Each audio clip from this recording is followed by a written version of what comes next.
اے رسول اللہ کی بیٹی یقیناً ہم نے سنا ہے آپ کے بابا نے فرمایا ہے کہ فاطمہ کی رضا سے اللہ راضی ہوتا ہے، فاطمہ کی ناراضگی سے اللہ ناراض ہوتا ہے، فاطمہ کے غضب سے اللہ غضبناک ہوتا ہے۔ جب دونوں سے اقرار لے لیا کہ یہ حدیث صحیح ہے تو ایک مرتبہ شہزادی کونین نے جملہ ارشاد فرمایا کہ خدا کی قسم روز قیامت میں مدعی ہوں گی، اللہ احکم الحاکمین ہوگا، مدعی فاطمہ زہرا ہوگی، گواہ میرا بیٹا محسن ہوگا، میں خدا کی بارگاہ میں یہ التجا کروں گی پالنے والے انہوں نے میرے اوپر ظلم کیا ہے، لہٰذا ان سے میرا بدلہ لے،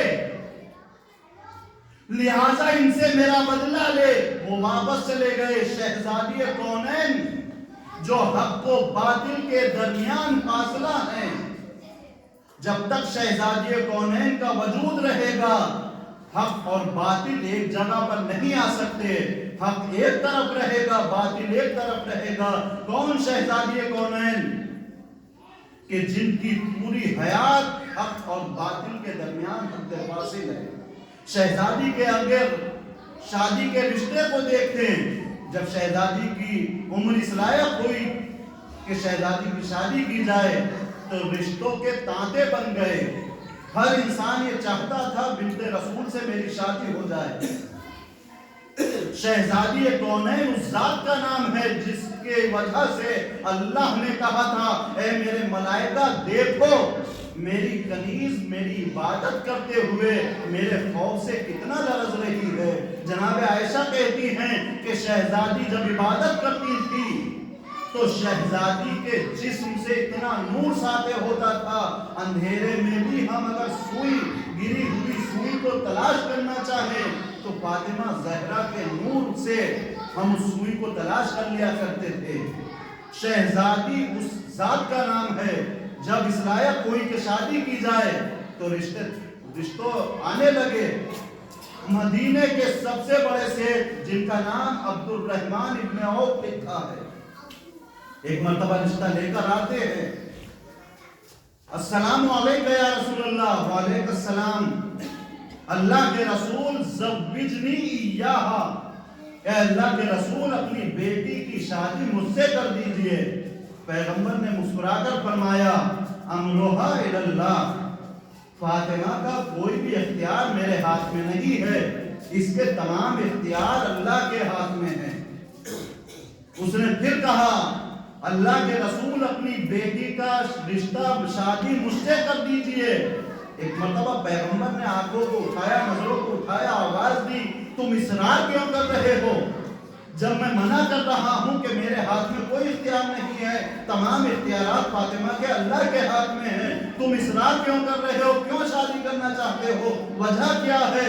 کہا اللہ کے رسول اگر آپ اپنی بیٹی کی شادی مجھ سے کریں گے تو میں اتنے مہر دوں گا کہ بنی ہاشم کو کیا مدینے میں کوئی فقیر نظر نہیں آئے گا۔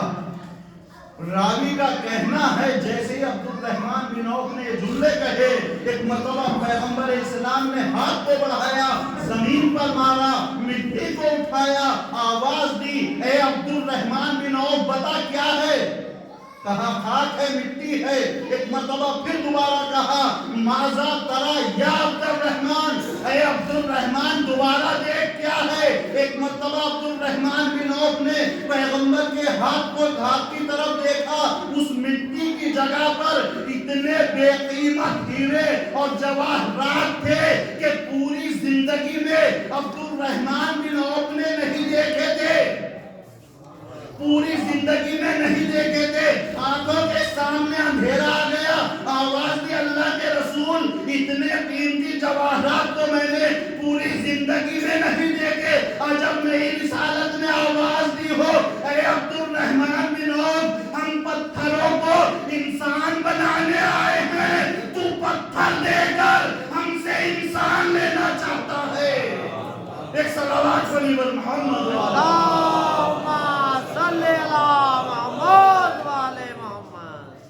ہم پتھروں کو انسان بنانے آئے ہیں، تو ہمیں پتھر دے کر انسان خریدنا چاہتا ہے۔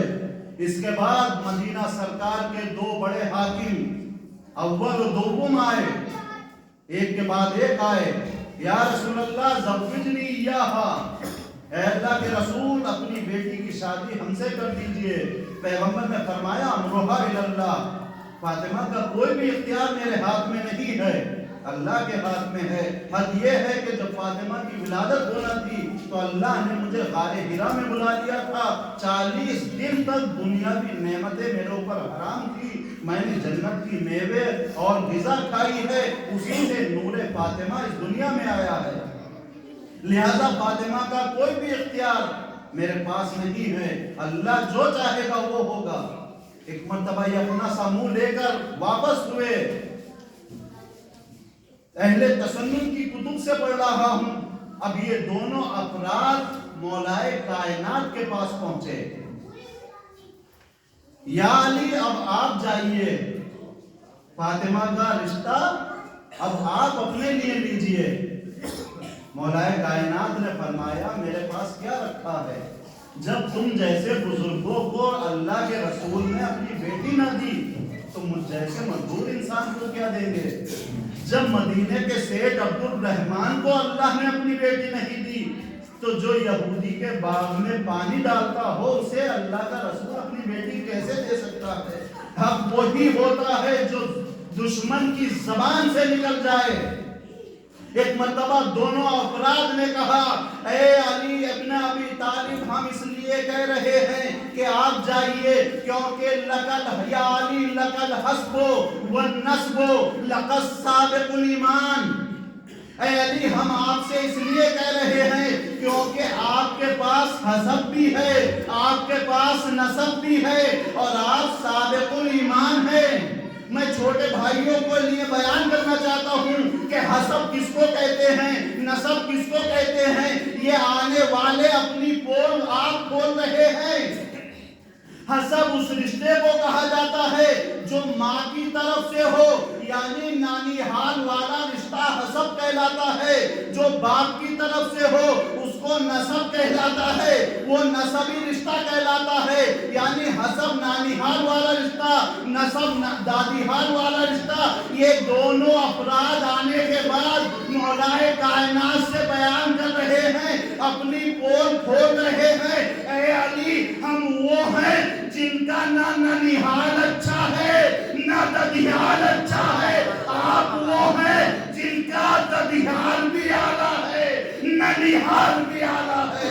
ایک صلوات بولیے اللہم صلی علی محمد وعلی محمد۔ جن کا ننیحال بھی اچھا ہے آپ وہ ہیں جن کا ددیال بھی اچھا ہے۔ مولائے کائنات ان کے کہنے سے یا خود اپنی مرضی سے بارگاہ رسالت میں آئے، تشریف لائے، لیکن ان بے حیاؤں کی طرح نہیں، کیونکہ پروردہ آغوش رسول تھے۔ خانہ رسالت میں آ کر دو زانو ہو کر بیٹھ گئے۔ مزاج شناس رسالت نے مولائے کائنات کے مزاج کو سمجھا، فرمایا یبنا ابی طالب جس مقصد کے لیے آئے ہو اس مقصد کو ابھی ابھی جبریل پہنچا کر گئے ہیں، جبریل اللہ کا حکم دے کر گئے ہیں کہ اللہ نے فاطمہ کی شادی آسمان پر علی ابن ابی طالب سے کر دی ہے، لہٰذا اس رسم کو دنیا میں آپ بھی ادا کر دیں۔ پیغمبر اسلام نے مولائے کائنات سے مقصد نہیں پوچھا بلکہ یہ کہا یبنا ابی طالب۔ آخر وجہ کیا ہے؟ یبنا ابی طالب کیوں کہا؟ ابو طالب کا لال کیوں کہا؟ یہ کیوں کہا کہ اے ابو طالب کے لال میں آپ کو اپنی بیٹی دینا چاہ رہا ہوں؟ عزیزو اس کی وجہ علماء بیان کرتے ہیں، اس کی وجہ یہ ہے کہ آپ کسی بھی جگہ پر جائیں، کسی کے یہاں بھی اپنا رشتہ لے کر جائیں، اگر شریف انسان ہوگا تو آپ سے یہ نہیں پوچھے گا آپ کے پاس زمین جائیداد کتنی ہے، آپ کے پاس ڈگری کون سی ہے، آپ کون سی پوسٹ پر ہیں، آپ کون سی جگہ پر رہتے ہیں، آپ کا منصب کیا ہے۔ اگر شریف ماں باپ ہوں گے تو سب سے پہلے یہ پوچھیں گے آپ کے باپ کا نام کیا ہے۔ یعنی باپ کی شرافت بیٹے میں تلاش کی جاتی ہے. اب جو علی بن ابی طالب رسالت کے یہاں رشتہ لینے گئے تو رسالت نے یہ نہیں فرمایا کہ علی آپ کو بیٹی میں اس لیے دے رہا ہوں کیونکہ آپ کل ایمان ہیں, آپ کل ایمان ہیں, آپ افضل اسلام ہیں, آپ یہ ہیں, آپ وہ ہیں. کچھ نہیں کہا بلکہ آواز دی, اے علی بیٹی اس لیے دے رہا ہوں کیونکہ آپ کی رگوں میں ابو طالب جیسے شریف باپ کا خون دوڑ رہا ہے. ایک صلوات پڑھیے بر محمد. اللہم صلی علی محمد و آل محمد. اے علی آپ کو بیٹی اس لیے دے رہا ہوں کیونکہ آپ کی رگوں میں ابو طالب جیسے شریف باپ کا خون دوڑ رہا ہے. اس کے بعد فرمایا انہا لک, اے علی یہ فاطمہ آپ کے لیے ہے. اس کے بعد ایک ایسا جملہ ارشاد فرمایا جو حق کو ایک طرف کر دیتا ہے, باطل کو ایک طرف کر دیتا ہے. یا علی لستا بدجالین, اے علی آپ کو بیٹی میں اس لیے دے رہا ہوں کیونکہ آپ دجالین میں سے نہیں ہیں. اب دجالین کا ترجمہ اگر میں کروں تو میں شیعہ ہوں, کوئی بھی اعتراض کر سکتا ہے. علامہ مجلسی سے کراؤں تو علامہ مجلسی بھی شیعہ ہیں, وہ ان کے اوپر بھی کوئی اعتراض کر سکتا ہے. سیستانی صاحب سے کراؤں تو وہ بھی شیعہ ہیں. اب لہٰذا اس اعتراض کا مقابلہ کرنے کے لیے ہم اس کے پاس جاتے ہیں جس کو اہل بیت کی فضیلتیں گھٹانا تو آتی ہیں, بڑھانا نہیں آتی. علامہ شمس الدین ذہبی کے پاس چلتے ہیں. علامہ شمس الدین ذہبی بتائیے دجالین کا ترجمہ کیا ہے, دجال کسے کہتے ہیں؟ کہ ایک مرتبہ علامہ شمس الدین ذہبی نے کہا دجالین اے لستا من الکذابین, اے علی پیغمبر فرما رہے ہیں اے علی بیٹی اس لیے دے رہا ہوں کیونکہ آپ کذابین میں سے نہیں ہیں, جھوٹوں میں سے نہیں ہے. یعنی شہزادی کی شادی کے رشتے نے دودھ کو الگ کر دیا, پانی کو الگ کر دیا. آواز دی کہ اگر کوئی صدیق اکبر ہے تو فقط علی ہے, کوئی فاروق اعظم ہے تو فقط علی ہے. ایک صلوات پڑھیے بر اللہم صلی علی محمد و آل محمد.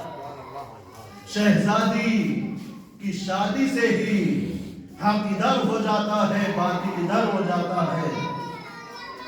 شہزادی سیادتوں کی اس منزل پر ہیں کہ اگر سیادتوں کو دیکھا جائے, سسر کو دیکھا جائے سید البطحا, باپ کو دیکھا جائے سید الانبیاء, شوہر کو دیکھا جائے سید الاولیاء, بیٹوں کو دیکھا جائے سید شباب اہل جنہ, بیٹی کو دیکھا جائے تو عقیلت و سیدۃ الہاشمین, خود شہزادی کو دیکھا جائے تو سیدۃ النساء العالمین.